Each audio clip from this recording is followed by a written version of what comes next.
When I was younger, I felt like I'd seen quite a bit of violent stuff. Like when I was a kid, I felt like, I got fights all the time as elementary school kid just because there was a lot of bullies.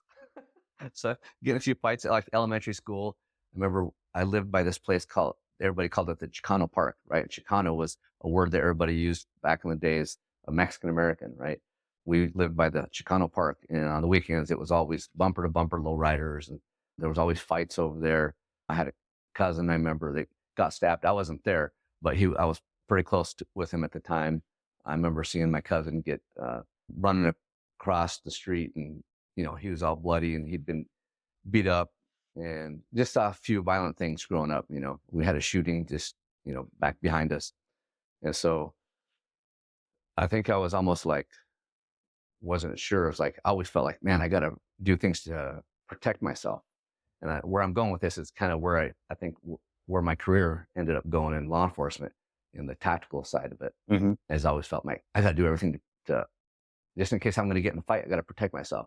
So I was really big into martial arts from the time I was like 10 until I was like 21. That's like all I did. Wow. I was fanatical about it. I did some full contact kickboxing back in the 80s. They had this thing called Professional Kickboxing Association. The kick of the 80s. It was basically boxing, guys going from the Golden Glove gyms, getting into karate, and you learn how to kick, and they're boxing, full contact stuff. So I did some of that kind of stuff. And so everything to me was all about protection, and just in case something happens to it, you got to protect you and your family. And anyway, and then, so I think that was part of also the law enforcement. I wanted to get into law enforcement to protect people.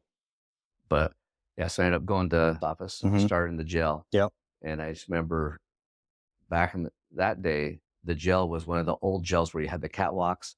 It was cinder block, concrete, and they had bars that you could reach through, right? And most of the jails are not that way anymore.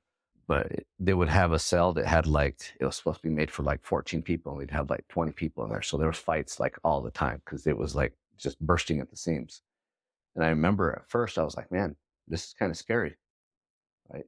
But I did that for 6 months, and by the end of the 6 months, I was just like, okay, I feel more comfortable dealing with conflict. And I felt like I had to talk people down from, hey, calm down, learning how to de-escalate things during that time.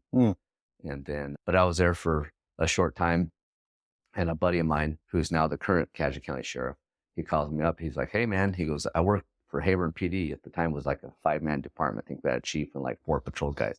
It was a town of like 3,000 people, right next to Burley, Idaho, right? Burley's like, I think a town of like 10 or 12,000.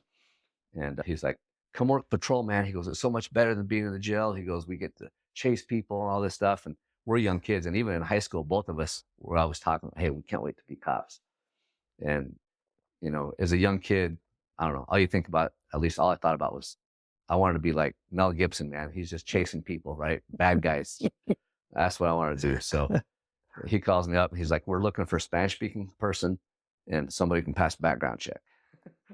So I go down and interview, pass background check, and they offer me a job. And I'm like, thinking, okay, patrol the jail. I'm like, I'm out of here, right? And plus, it was my hometown. So in my mind, I was like, man, I always want to kind of come home and serve my hometown. So I did. I mean, I grew up in Burley, but I said Burley, Heyburn, Mini Cassia, it's kind of all the same. I worked there for, I don't know, I can't remember because it's so long ago, 2-3 years. How was it? Like when you first get on patrol, how is that? Are you scared? Are you excited? What is it? Yeah, I remember making my first traffic stop. And I just remember my tongue, my throat was so dry, I could like hardly talk. I was pretty nervous, but after a little while, I got a little better at it. And then I just wanted to stop as many cars as I could, DUIs and things like that. I stopped early on. I stopped a lot of DUIs. Oh, and let me back up just a little bit too. When I was on that mission, I'd been out like 4 months, and my father was killed by a drunk driver. Wow. So I came home for the day before the funeral, went to the funeral.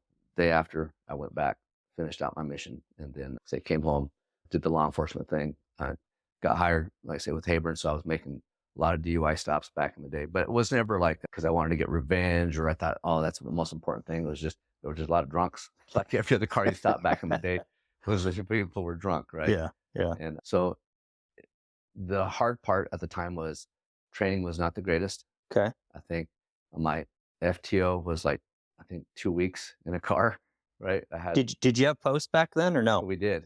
Okay. But I think I worked in Idaho, you can work for, I think, up to a year before you have to go to post. Oh, okay. So I think I got trained for like two weeks, and then they're like, you're on your own. And what was hard is we were a small department. Sometimes you're like working by yourself.